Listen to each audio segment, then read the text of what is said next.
Good morning friends, welcome to English classes. Today we are going to discuss about main verb. Let us see what is main verb. Main verb को हम full verb, principal verb और ordinary verb भी कहते हैं। इससे पहले की classes में हमने देखा कि वर्ब कितने प्रकार का होता है। दो प्रकार का था, ऑक्सिलरी वर्ब और मेन वर्ब। ऑक्सिलरी वर्ब के हम लोगों ने आकार प्रकार देखे। ऑक्सिलरी वर्ब में प्राइमरी ऑक्सिलरी, मॉडल ऑक्सिलरी, ये सब देखा। अब हम देखते हैं मेन वर्ब। तो हमने उसी वर्ब की पहली क्लास में देखा था कि मेन वर्ब दो प्रकार का होता है, एक होता है फाइनाइट, दूसरा होता है नॉन फाइनाइट। तो सबसे पहले हम फाइनाइट वर्ब को देखते हैं। किसको देखते हैं? फाइनाइट वर्ब को। तो अब finite verb is that changes its form according to the number, person and tense of its subject. यानी फाइनाइट वर्ब वह वर्ब होता है जो सब्जेक्ट के नंबर, पर्सन और स्वयं के टेंस के अनुसार चेंजेज इट्स फॉर्म, अपने रूप में परिवर्तन कर ले, अपने रूप में परिवर्तन कर ले, वह क्या होता है? आपका फाइनाइट वर्ब होता है। फाइनाइट मीन्स होता है लिमिटेड। फाइनाइट मीन्स क्या होता है? लिमिटेड। लिमिटेड मीन्स सीमित, यानी वे क्रियाएं जो अपने सब्जेक्ट के नंबर, पर्सन और स्वयं के टेंस के अनुसार सीमित हो जाएं या बदल जाएं। ठीक है, जैसे ही लिव्स इन दिल्ली। अब देखिए ही है तो यहाँ ही है और प्रेजेंट इंडेफिनिट टेंस है तो लिव्स हो गया। अब यहाँ वही देखिए प्रेजेंट इंडेफिनिट टेंस है लेकिन यू है तो यहाँ क्या है? लिव है। ठीक है, यहाँ आई के साथ एम लगता है तो ये जो वर्ब है जो हमने लिव्स हो गया, लिव है और एम है, ये क्या है? फाइनाइट वर्ब है। Finite verb are two types. Finite verb दो प्रकार की होती हैं। एक ट्रांजिटिव वर्ब है जिसे हम हिंदी में सकर्मक क्रिया कहते हैं। दूसरा इनट्रांजिटिव वर्ब है जिसे हम हिंदी में अकर्मक क्रिया कहते हैं। तो सबसे पहले हम देखते हैं ट्रांजिटिव वर्ब क्या होता है।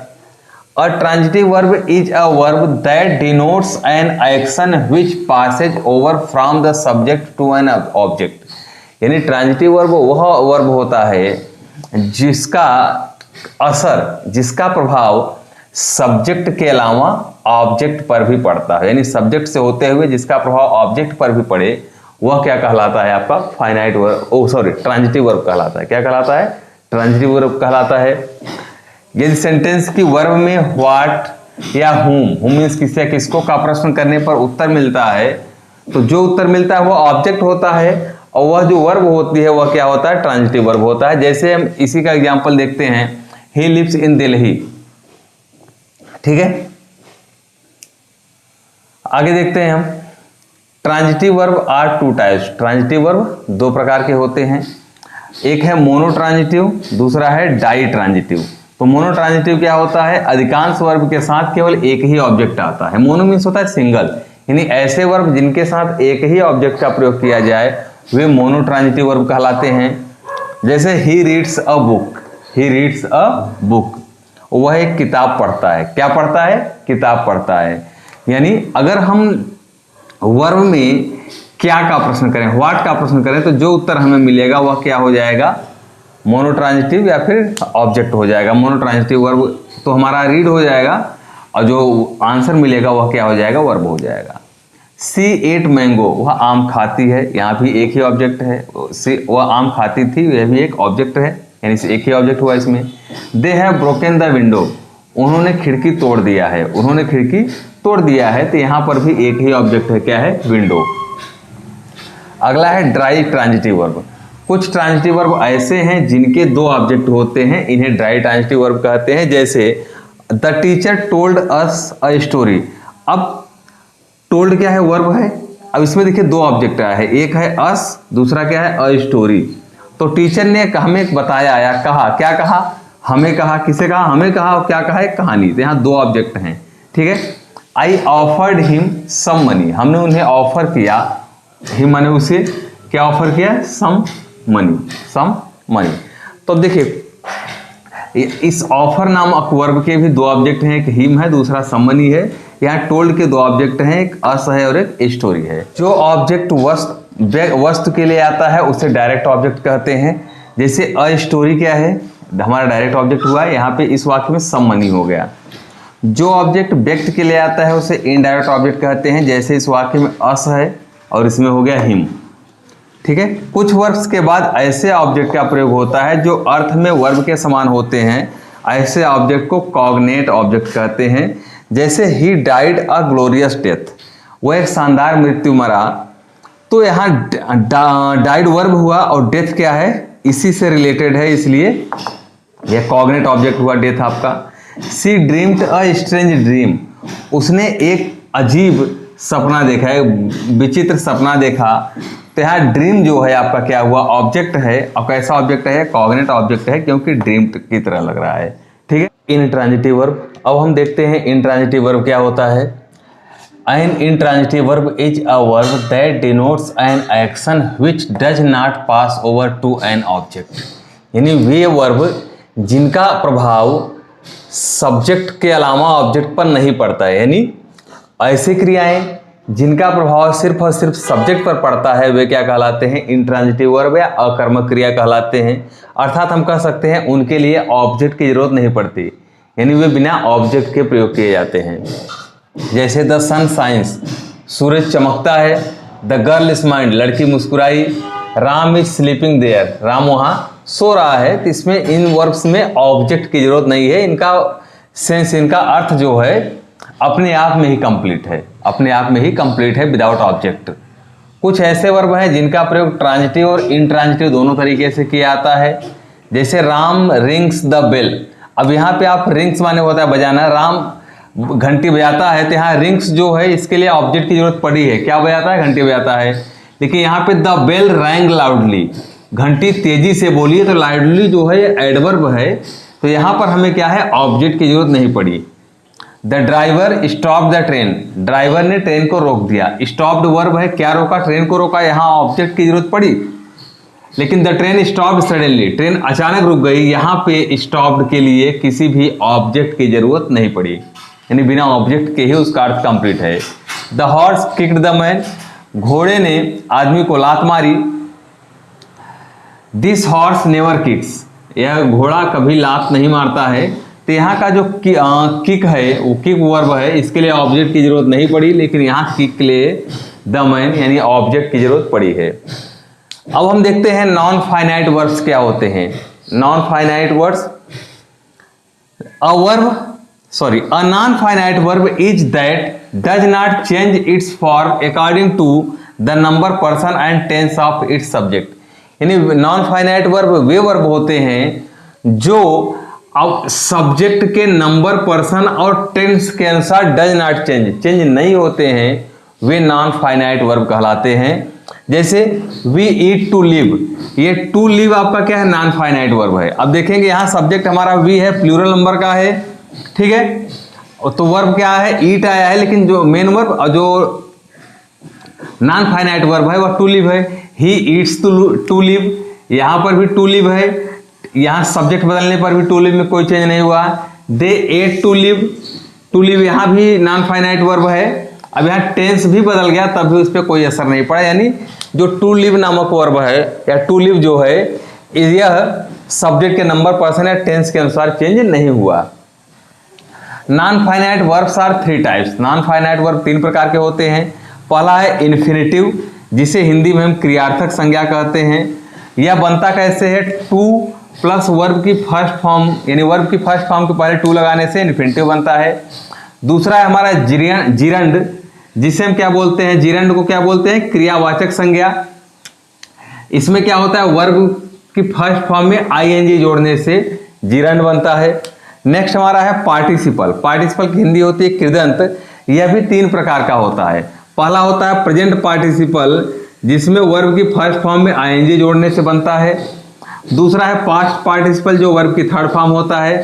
तीसरा है परफेक्ट पार्टिसिपल, जो हैविंग के साथ वर्ब की थर्ड फॉर्म लेता है।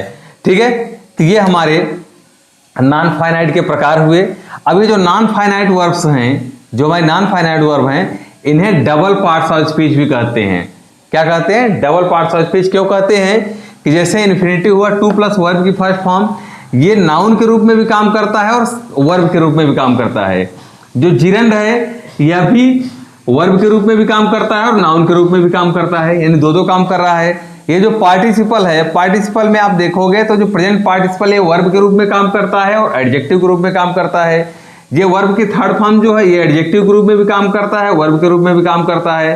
हैविंग के साथ जो वर्ब की थर्ड फॉर्म है, इसके भी दो रूप हैं, यानी दो काम करते हैं, यानी जितनी भी क्रियाएं हैं नॉन फाइनाइट के अंतर्गत ये दो तरीके से काम करते हैं, इसलिए इन्हें डबल पार्ट्स स्पीच भी कहते हैं। इन्फिनेटिव, हम देखते हैं इन्फिनेटिव क्या होता है। तो इन्फिनेटिव क्या होता है, वर्ब की फर्स्ट फॉर्म के पहले टू लगाने से इन्फिनेटिव बनता है। The infinitive is the base form of verb often preceded by two. Infinitive क्या होता है, क्रिया का मूल रूप होता है जिसके पहले अक्सर टू का प्रयोग किया जाता है। ठीक है, इसका हिंदी अर्थ निकालने पर अंत में ना नी ने आता है। जैसे टू रीड मीन्स पढ़ना, टू वॉक मीन्स चलना, टू गो मीन्स जाना, टू प्ले मीन्स खेलना, टू कैच मीन्स पकड़ना। Infinitive is a verb noun. Infinitive को वर्ब नाउन कहते हैं या वर्बल नाउन कहते हैं। इन्फिनेटिव एक तरीके का नाउन है जिसमें वर्ब के लक्षण होते हैं। जैसे to find fault is easy, to find fault is easy. अब देखो यहाँ टू फाइंड जो है यानी खोजना, यह क्या हो गया आपका, नाउन हो गया। यह क्या हो गया, नाउन हो गया। He likes to play cards, उसे कार्ड खेलना पसंद है। तो यहां पर भी टू प्ले आपका क्या है, नाउन के रूप में आया है। यहां पे लाइक का ऑब्जेक्ट बना है और यहां पर यह फॉल्ट का सब्जेक्ट बना है। यहां पे फाइंड की टू फाइंड क्या है और सब्जेक्ट है। To see is to believe, देखना ही विश्वास करना है। तो यहां का टू सी क्या है, सब्जेक्ट है, और यहां का टू बिलीव क्या हो गया, कॉम्प्लीमेंट हो गया। क्या हो गया, कॉम्प्लीमेंट हो गया। अब हम देखते हैं जीरंड। जीरंड क्या होता है, वर्ब की फर्स्ट फॉर्म में आईएनजी जोड़ने से जीरंड बनता है। Gerund is that form of verb which ends in ING, जो आईएनजी से समाप्त होता है, and has the force of a noun and a verb, जिसमें नाउन और वर्ब दोनों के लक्षण होते हैं। जिसमें नाउन और वर्ब दोनों के सिम्टम होते हैं, दोनों के लक्षण होते हैं। इसके हिंदी अर्थ के अंत में ना ने नी आता है। ठीक है, जैसे swimming is good for health, तैरना स्वास्थ्य के लिए लाभदायक है। तो स्विमिंग क्या हुआ यहाँ पे, वर्ब देखने में तो ये वर्ब लग रहा है, लेकिन है क्या है, नाउन के रूप में काम कर रहा है, माने सब्जेक्ट के रूप में आया है। ठीक है, swimming is good for health, ये सब्जेक्ट के रूप में आया है। आई लाइक रीडिंग पोएट्री, मुझे पोएट्री पढ़ना पसंद है। तो यहाँ का जो रीडिंग है यह किस रूप में आया है, लाइक के ऑब्जेक्ट के रूप में आया है, या फिर कह सकते हैं वर्ब के रूप में भी आया है। आई लाइक, मुझे पसंद है क्या, पढ़ना, पोएट्री पढ़ना पसंद है। तो यहाँ का रीडिंग जो है वर्ब के रूप में आया है। ही